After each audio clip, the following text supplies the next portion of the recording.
Assalamualaikum warahmatullahi wabarakatuh. Saya Maya Anggraini. Di sini saya akan menjelaskan materi tentang penggunaan teknologi dalam memajukan peradaban dalam pandangan Islam. Dalam Islam itu sendiri, Al-Quran tidak pernah mengekang umatnya untuk maju dan modern. Justru, Islam sangat mendukung kemajuan umatnya untuk melakukan penelitian dan bereksperimen dalam bidang apapun, termasuk dalam bidang teknologi. Bagi Islam, teknologi merupakan bagian dari ayat-ayat Allah yang perlu kita gali dan kita cari kebenarannya. Misalnya dalam ayat Quran Surah Ali Imran ayat 190-191 yang artinya, sesungguhnya dalam penciptaan langit dan bumi dan silih bergantinya malam dan siang terdapat tanda-tanda bagi orang-orang yang berakal, yaitu orang-orang yang mengingat Allah sambil berdiri atau duduk atau dalam keadaan berbaring, dan mereka memikirkan tentang penciptaan langit dan bumi seraya berkata, "Ya Tuhan kami, tiadalah Engkau menciptakan ini dengan sia-sia. Maha suci Engkau, maka peliharalah kami dari siksa neraka." Ayat di atas menjelaskan bahwa semua yang ada di langit dan bumi yang penuh misteri ini dapat kita mencari tahu kebenarannya dengan melakukan penelitian-penelitian yang kita lakukan. Dengan kita sebagai umat Islam melakukan penelitian tersebut diharapkan dapat membantu kita dalam mencari kemudahan hidup baik di dunia maupun di akhirat dalam bidang apapun termasuk teknologi.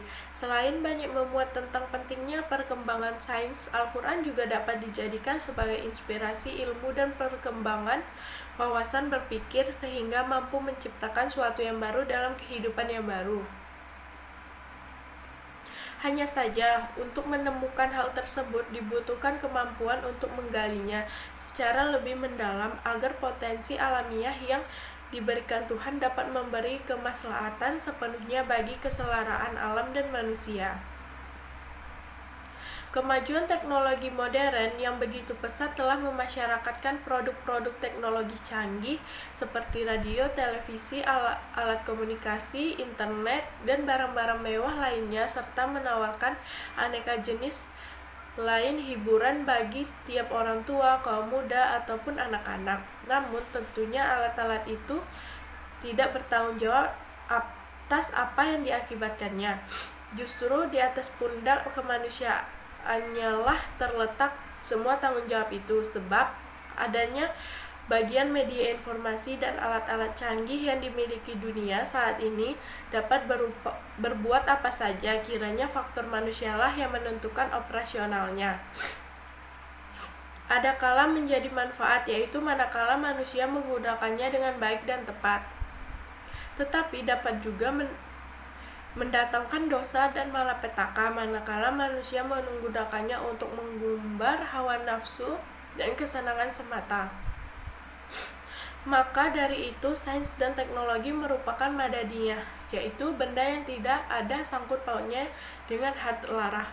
Sebagaimana Imam Taqiyuddin An-Nabhani dalam kitabnya Nizamul Islam menyebut bahwa sedangkan bentuk-bentuk madaniyah yang menjadi produk kemajuan sains dan perkembangan teknologi ataupun industri tergolong madaniyah yang bersifat umum, milik seluruh umat manusia. Madaniyah itu sendiri merupakan bentuk-bentuk fisik berupa benda-benda yang terindra dan digunakan dalam kehidupan yang meliputi seluruh aktivitas kehidupan. Maka dengan hal ini jelaslah sudah bahwa produk dari sains dan teknologi dalam pandangan Islam boleh ataupun mubah.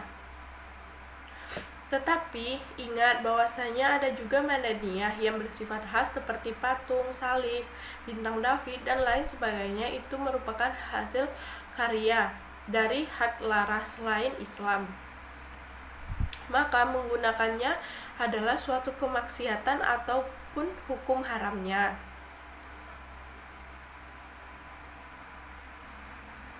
Haram hukumnya.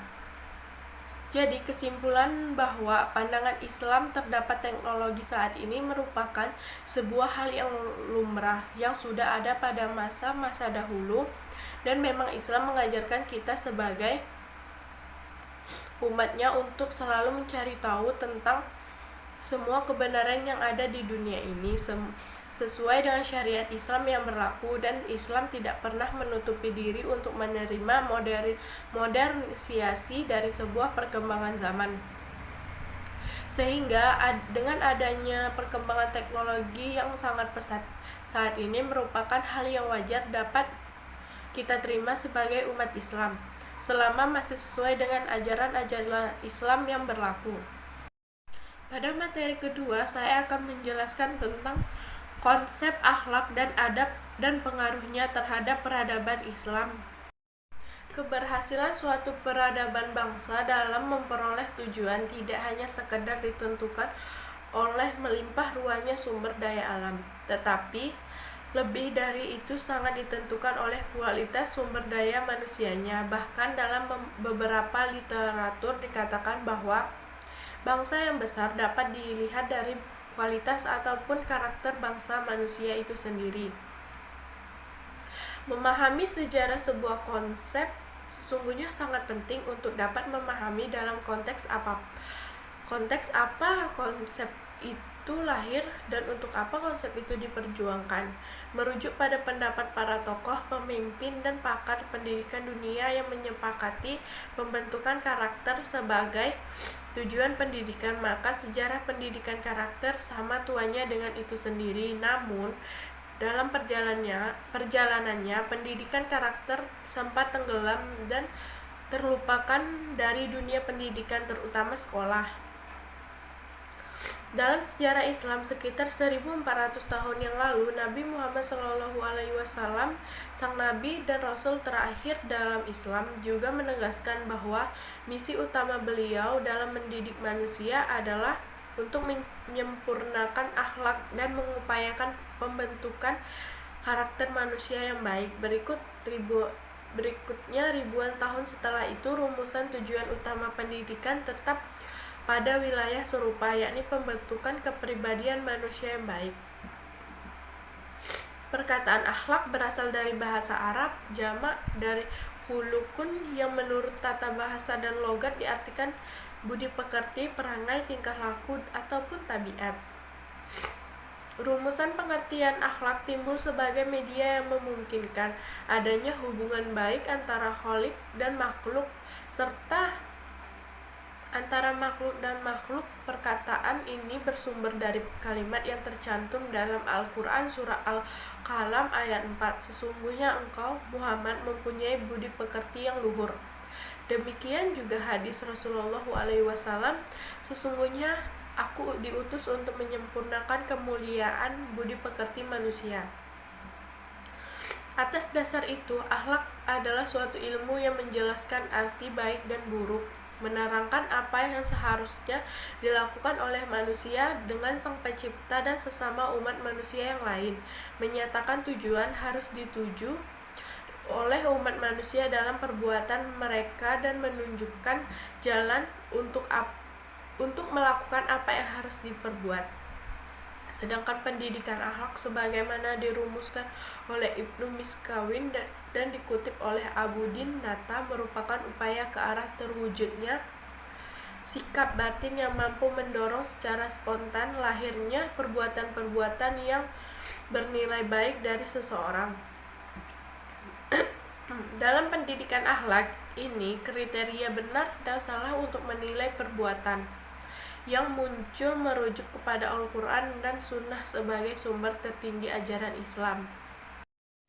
Dengan demikian, dapatlah ditarik pemahaman bahwa pendidikan akhlak bisa dikatakan sebagai pendidikan moral yang diskursus pendidikan Islam telah lebih dalam terdapat konsep akhlak yang dirumuskan oleh para tokoh pendidikan Islam terdahulu seperti Ibnu Maskawin, Ibnu Sina, Al-Ghazi, dan Al-Zamuji, menunjukkan bahwa tujuan puncak pendidikan akhlak adalah terbentuknya karakter positif dalam perilaku anak didik. Karakter positif ini tiada lain adalah penjelma sifat-sifat mulia Tuhan dalam kehidupan umat manusia.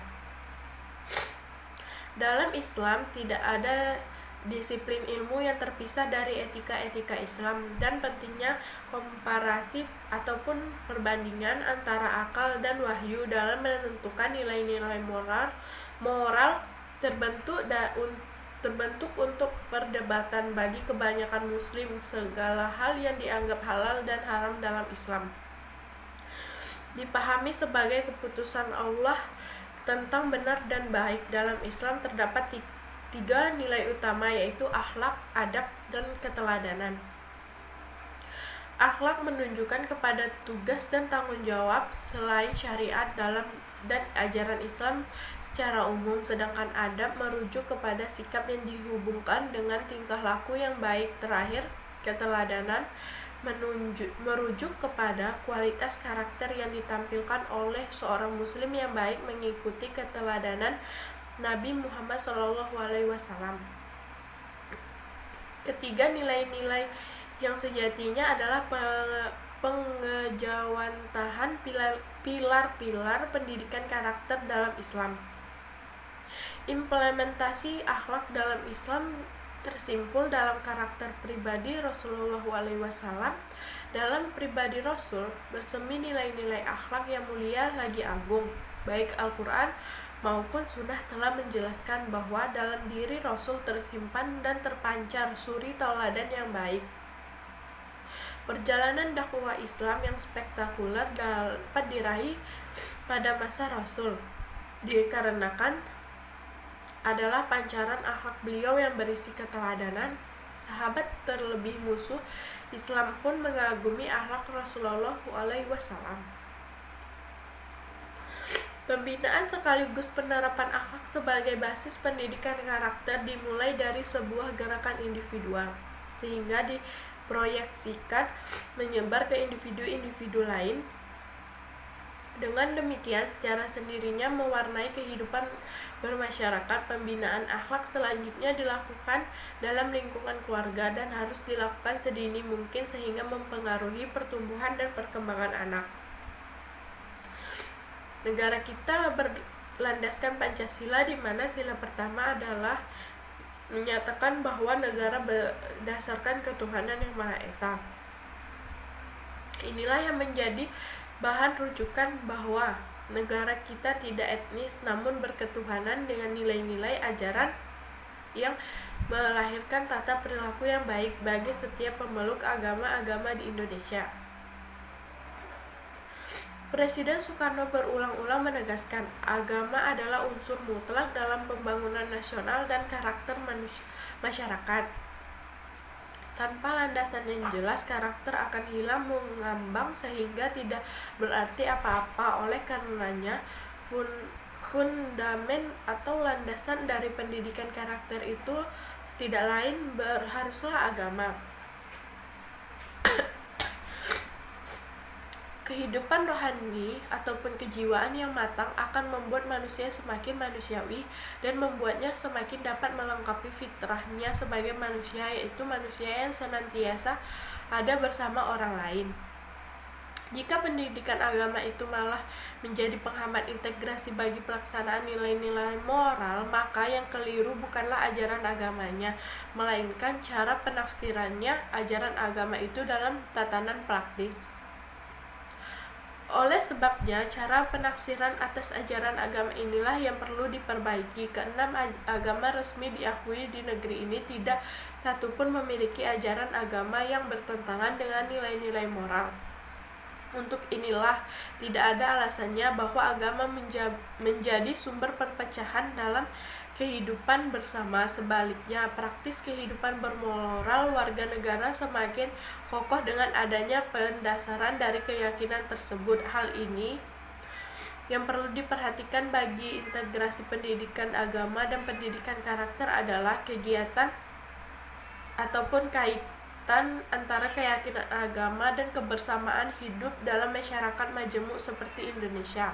Pendidikan karakter yang dalam Islam dikenal juga sebagai pendidikan akhlak mutlak diperlukan dan dibumikan dalam kehidupan bermasyarakat. Akhlak merupakan identitas penting bagi manusia, baik dan buruk akhlaknya menunjukkan bahwa ia manusia apa bukan. Sekali lagi, kita diingatkan bahwa para nabi dan rasul diutus Tuhan untuk menyempurnakan akhlak manusia, supaya manusia itu dapat melaksanakan tugasnya. Tugas manusia ialah menjadi manusia seutuhnya. Sekelompok umat, bahkan negara yang akan mengalami kehancuran oleh buruknya akhlak, baik buruk suatu peradaban ditentukan oleh akhlak masyarakatnya. Semoga kelak pendidikan karakter yang jauh sudah dikenal dan digunakan dalam ajaran Islam menuntun dan mengubah pola pikir kita, bahwa akhlak menjadi garda terdepan untuk kemajuan suatu identitas kaum serta bangsa. Baiklah, sekian dari materi yang telah saya sampaikan. Saya ucapkan wassalamualaikum warahmatullahi wabarakatuh. Jika ada salah, mohon maaf. Terima kasih.